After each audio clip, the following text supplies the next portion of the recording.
क्या कभी ऐसा हुआ है कि सुबह उठते ही अचानक दांत में एक गहरे तेज दर्द वाले छेद का एहसास हुआ हो?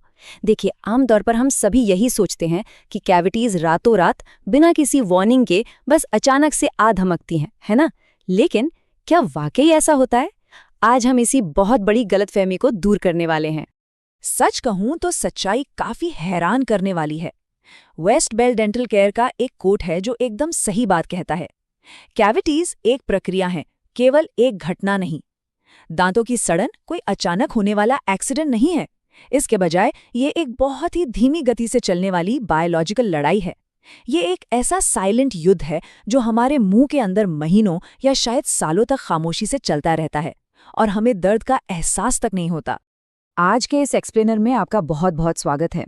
आज हम दांतों की सड़न की इस पूरी यात्रा को एक बहुत ही क्लियर, स्ट्रक्चर तरीके से समझने वाले हैं। कैविटी के एक छोटे से बिल्कुल अदृश्य धब्बे से लेकर एक गंभीर इन्फेक्शन तक के पूरे जीवन चक्र को हम ट्रैक करेंगे। तो आज हम क्या क्या कवर करने वाले हैं, जल्दी से हमारा बायोलॉजिकल रोड मैप देख लेते हैं। नंबर 1, कैविटी का जन्म। नंबर 2, स्टेज 1 यानी रिवर्सिबल सफेद धब्बे। नंबर 3, वापसी का कोई रास्ता नहीं। नंबर 4, गहरी सड़न, दर्द और इन्फेक्शन। नंबर 5, शुरुआती सड़न को पलटना। और आखिर में नंबर 6, बचाव और डेंटल केयर। नंबर 1, कैविटी का जन्म, एक अदृश्य लड़ाई। ठीक है, चलिए इसमें डाइव इन करते हैं। असल में ये अदृश्य लड़ाई एक केमिकल चेन रिएक्शन से शुरू होती है। इमेजिन कीजिए, जब दांत बाहर से बिल्कुल स्वस्थ और वाइट दिखते हैं, ठीक उसी वक्त सतह के नीचे एक रासायनिक युद्ध छिड़ चुका होता है। स्टेप 1, प्लैक बैक्टीरिया हमारे खाए हुए शुगर और स्टार्च पर सचमुच दावत उड़ाते हैं। स्टेप 2, इसके नतीजे में वो वेस्ट के तौर पर हानिकारक एसिड पैदा करते हैं। और फिर आता है स्टेप 3। ये एसिड एक अदृश्य, लगातार होने वाली बारिश की तरह काम करता है, जो धीरे धीरे हमारे दांतों की सबसे मजबूत बाहरी परत यानी एनामल को डीमिनरलाइज या कमजोर करने लगता है। और आपको पता है कि ये सब समझना इतना जरूरी क्यों है? क्योंकि विश्व स्वास्थ्य संगठन के डेटा के अनुसार बिना इलाज वाली दांतों की सड़न पूरी दुनिया की सबसे आम स्वास्थ्य समस्या है। 2.5 अरब लोग, इस आंकड़े के बारे में सोचिए, ये दुनिया की 1/3 आबादी से भी ज्यादा है। इसलिए ये प्रोसेस कैसे काम करता है, ये जानना हम सब के लिए बेहद जरूरी है। अब आते हैं नंबर 2 पर, स्टेज 1, रिवर्सिबल सफेद धब्बे, शुरुआती चेतावनी। इस एकदम शुरुआती फेज को डीमिनरलाइजेशन कहते हैं। यहाँ एसिड ने आपके इनेमल से कैल्शियम जैसे जरूरी खनिजों को चुराना शुरू कर दिया है। और इसका सबसे पहला संकेत क्या होता है? दांत पर एक हल्का सा चौकी सफेद धब्बा। अब ध्यान दीजिए, अभी तक कोई गड्ढा या छेद नहीं बना है। इसे ऐसे समझिए, ये बिल्कुल वैसा ही है जैसे किसी नई गाड़ी के पेंट पर बस एक हल्की सी खरोंच लग जाना, न कि उसकी मेटल बॉडी में कोई डेंट पड़ जाना। और यहाँ सबसे एक्साइटिंग बात क्या है? ये बिल्कुल सही समय है एक्शन लेने का। स्टेज 1 पूरी तरह से दर्द रहित है और सबसे बड़ी बात, ये 100% रिवर्सिबल है। जी हाँ, आपने सही सुना। अगर इसी स्टेज पर इसे पकड़ लिया जाए तो हमारा दांत खुद को नेचुरली हील कर सकता है। किसी डेंटिस्ट की ड्रिलिंग या फिलिंग की कोई जरूरत नहीं। नंबर 3, वापसी का कोई रास्ता नहीं, एनामल का टूटना। अब इस स्लाइड में जो सबसे दिलचस्प बात है वो ये है कि कैसे वो रिवर्सिबल स्टेज एक इरिवर्सिबल डैमेज में बदल जाती है। अगर उस सफेद धब्बे को इग्नोर कर दिया जाए तो हम पॉइंट ऑफ नो रिटर्न पर पहुंच जाते हैं। स्टेज 1 जो कि 100% रिवर्सिबल था, वो अब स्टेज 2 में कन्वर्ट हो गया है, यानी इनेमल डिके। वो छोटा सा सफेद धब्बा अब भूरा या काला हो गया है और इनेमल टूटकर एक असली छेद यानी कैविटी बन चुका है। अब डैमेज इरिवर्सिबल है, शरीर अब इसे खुद ठीक नहीं कर सकता और आपको फिलिंग के लिए डेंटिस्ट के पास जाना ही पड़ेगा।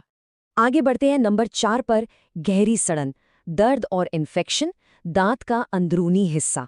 जब कैविटी को बिना इलाज के छोड़ दिया जाता है तो सड़न इनेमल की सख्त परत को पार करके दांत की नरम और बेहद सेंसिटिव परतों में अंदर तक जाने लगती है।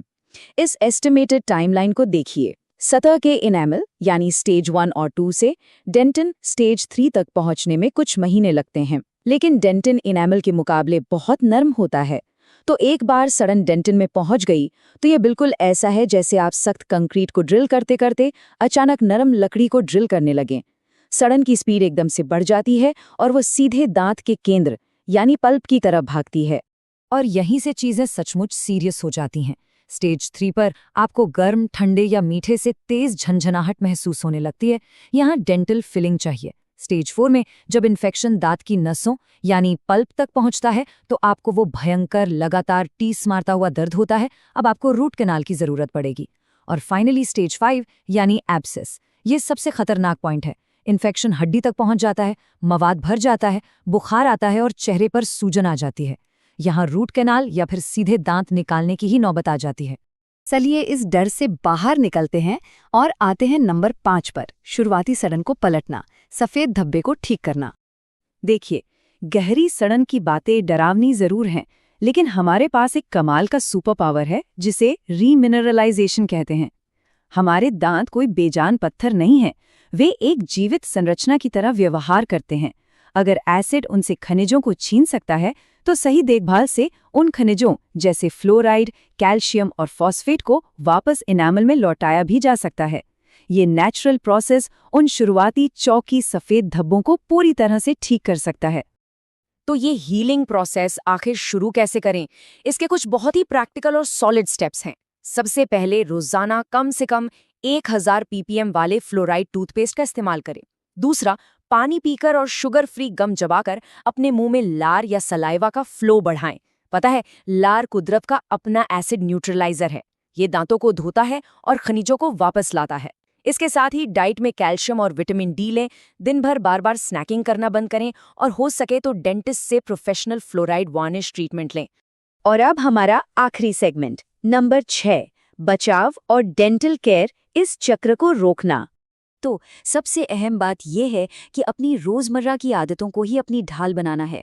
दिन में 2 बार ब्रश और फ्लॉस करना तो बेसिक है ही, लेकिन एक और बड़ी चीज, दिन भर ग्रेजिंग या रुक रुक कर स्नैकिंग ना करें।